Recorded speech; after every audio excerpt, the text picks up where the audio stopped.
This issue is so heartfelt. Oh my god. Peak writing, peak character interactions. If you're not reading this series, I'm telling y'all need to get on it. It's a straight banger. This issue starts off with Sonic heading over to the chaotic base where he practically wants to exchange some information. Before any of that happens, they interrogate him. Are you the Phantom Rider? What were you doing at this time? And most importantly, why were you helping Eggman? Sonic notes it was for a common enemy. They both worked together to take him down and honestly ended up saying chaotics. But they also come to an agreement that there's someone else working behind the scenes. Not Eggman, not that weasel, it's someone else. Who could it be? Well, all that's going on, let's cover the Silver and Blaze, where they're doing their own little bit of restoration after the Cataclysm. And honestly, if you're a fan out of these two, their writing's a 10 out of 10 here. Silver's devastated. A lot of things have been going wrong with him in terms of Mimic, his future, etc., etc. But his optimism shines brightly here. Not just that, his relationship, his dynamic, his partnership with Blaze does as well. And this gets expressed even more so when Amy and Tails show up. They practically like, hey, it's so glad to see you again. Did you have fun traveling around the world? And they're like, yeah, we saw new sights. Our bond between each other grown even more so. But Blaze kind of has an issue with it. These are distractions. While all that was going on, everyone was suffering. Her people were suffering.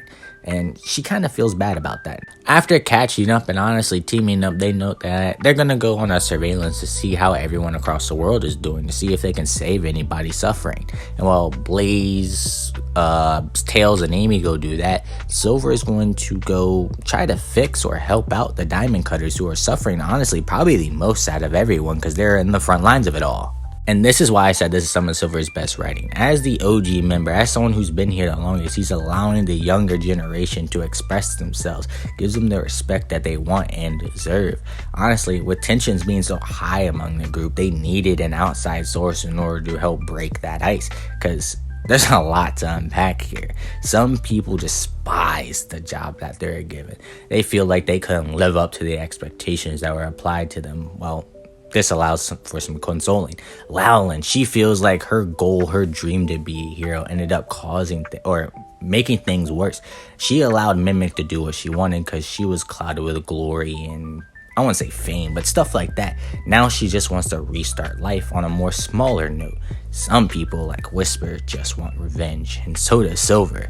All of this together coalesces into the Diamond Cutters now, and I love that. Like, look at the illustration. Look at everyone's smiles and faces. Some of that stuff is so, like, impactful, especially for characters like Whisper and Lowland, who doesn't really express themselves that much. This issue is a spark of a new journey. We're seeing new team-ups we don't get that often, like Sonic and Chaotic, Blaze with Tail and Amy, Belle's out on her own, the Diamond Cutters are reformed. It's, like I said, the writing was peak. The fact that we're getting even more dynamics being built from characters we don't get many interactions from, it's absolutely amazing. And the first group we're getting is Sonic and the Chaotix. We don't know what they're going up against, but it's definitely going to be something.